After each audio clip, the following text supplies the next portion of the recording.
রাস্তা খারাপের জন্য হুন্ডা রেখে আসলাম।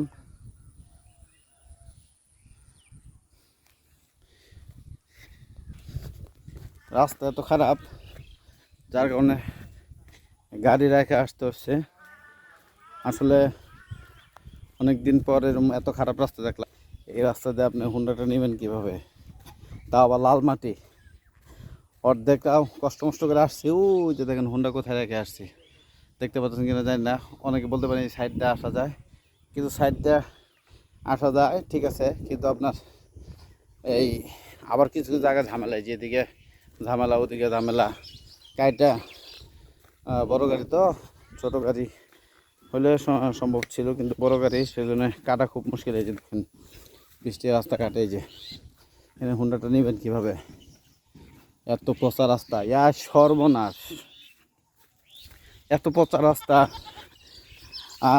আগে ছোটোবেলা দেখতাম, কিন্তু দেশে এত উন্নয়ন এত কিছু হয়েছে, কিন্তু দুর্ভাগ্যবশত এলাকার মানুষজনের কপালই মনে সম্ভবত খারাপ এই রাস্তার জন্যে।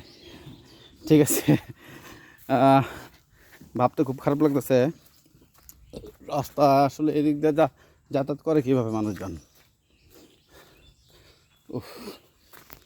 এই যে রাস্তা দেখেন, রাস্তা কিন্তু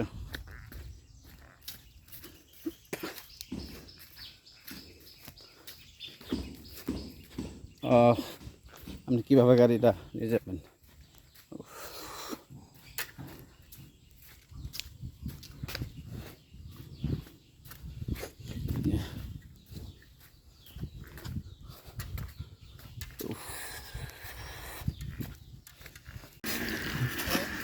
কি অবস্থা, টাকা টাকা, বাপরে বাপ।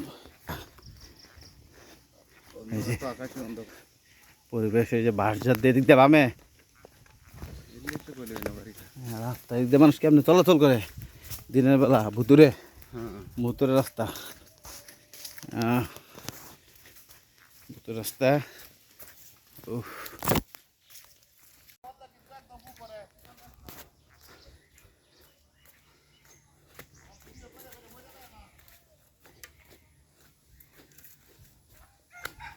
এত সুন্দর সুন্দর বাড়ি, এই যে দেখেন। অথচ রাস্তা, এই যে এটা হলো বাড়ির রাস্তা।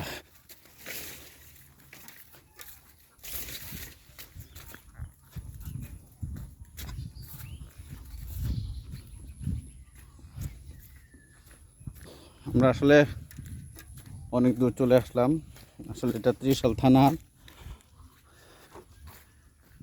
এই কৈতুরপুর গ্রাম নাকি। আর বললেন না, আপনার এলাকার রাস্তা যে খারাপ। দেখেন পুকুর, দেখেন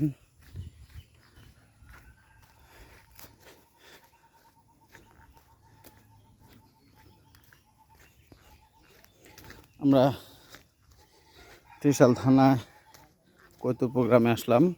আসলে আসল উদ্দেশ্য হচ্ছে এক বড় ভাইয়ের আমার ক্যান্সার হয়েছে। এখানে বলে ক্যান্সারের ওষুধ পাওয়া যায়, বাগান আছে, ইউটিউবে সে দেখছে। তার মধ্যে হচ্ছে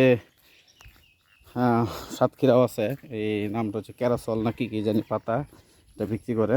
তো দেখা যাক আসলে কতটুকু সত্যতা, বুঝতে পারতেছি না আসলে কি ভালো হয় কি হয় না। এটা নিয়ে আমি শুনছি গবেষণা চলতেছে, কিন্তু কতটুকু কার্যকর এটা এখনো বলা যাচ্ছে না।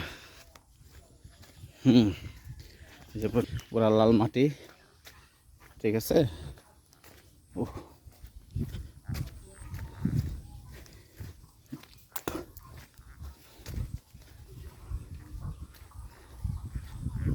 মাঝে টান ফার্ম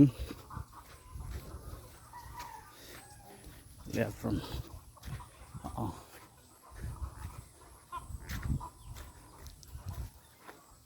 মুরগির ফার্ম মোটামুটি বড় আছে।